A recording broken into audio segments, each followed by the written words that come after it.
Hey, it's me. I'm back. Why did I come back today? Because I'm gonna review the controversial Ghostbusters reboot. That's right, the one with the all-female cast where a lot of misogyny was thrown at. So, without further ado, here it goes.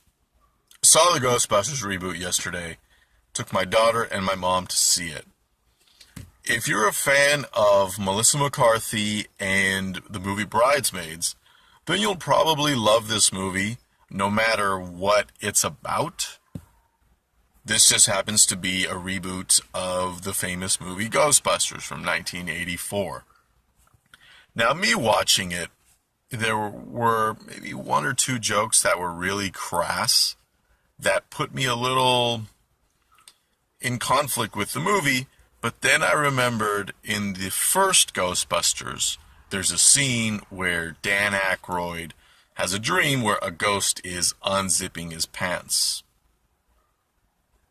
I'll allow you and your imagination to proceed with the rest of Dan Aykroyd's fantasy in that movie. Now, it's hard to talk about this movie without referencing the original one. You'd want this movie to stand on its own. I want this movie to stand on its own. But I feel like I have to reference it just to get my review across.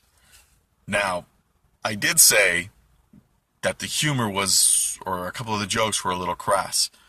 The humor is something I'm not used to because, I don't follow that actress and that movie, Maids, but it's just something that's not something I'm interested in. I don't watch crass comedies, and it seems like a lot of comedies are really crass nowadays, and that's fine. There's a market for that, and there are people that enjoy that.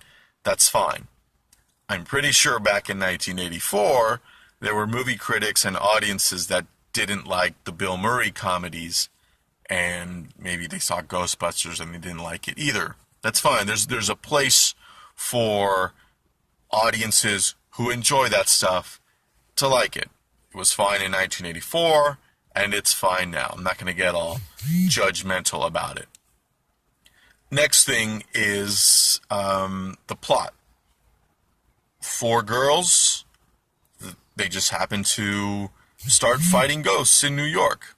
That's the plot to the original one. Okay, that's it.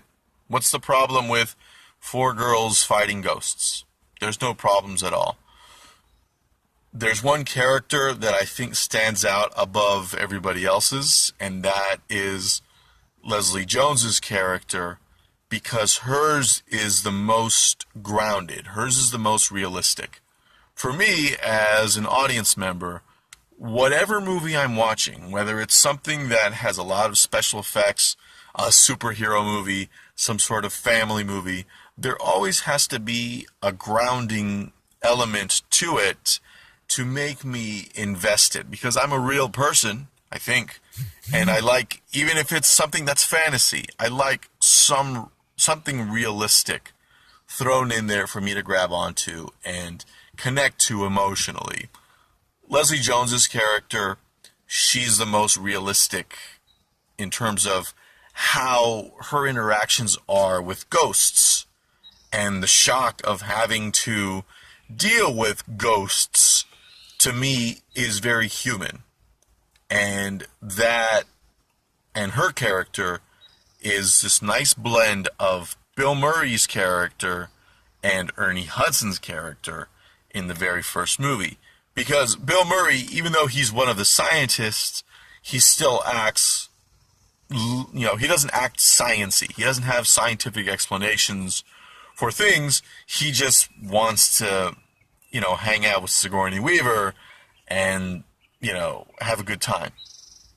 And Ernie Hudson's character, he's just a regular guy who accepts this job, and he doesn't know how to describe these ghosts. He doesn't know how to describe any of that.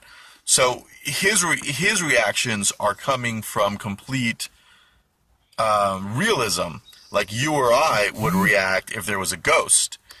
So, getting back to my point, is that Leslie Jones's character helped me get through this movie because she is the realistic one. I'm not interested in scientific talk about ghosts.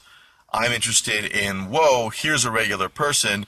What is she, or he in the case of the first one, going to do in a situation where she is in way over her head, as are these four girls in this movie, four women, excuse me, in this movie. They're suddenly having to protect New York from ghosts and evil spirits. Just like the original one. So what's the difference with whatever gender or whatever nationality they're played by? It's a movie.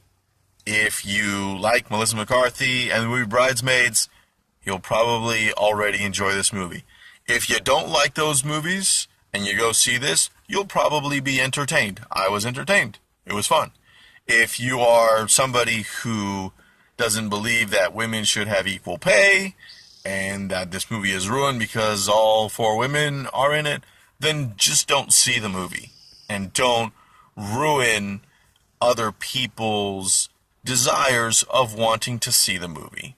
You go be cranky on your own. Leave the people who want to see it, leave them alone. Okay, we'll leave you alone.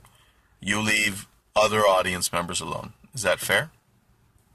Having said that, when this movie came out, or when the trailer came out, I think that a lot of hate was directed towards it because that first trailer is really bad. In terms of trailers, it did the movie no favors. So, maybe Sony should look at that company, whoever cut the trailer for them, and give them a stern admonishing to. Alright, so, Ghostbusters, I was entertained. You will probably be entertained. Go see it. It's a fun 2 hours. Peace out.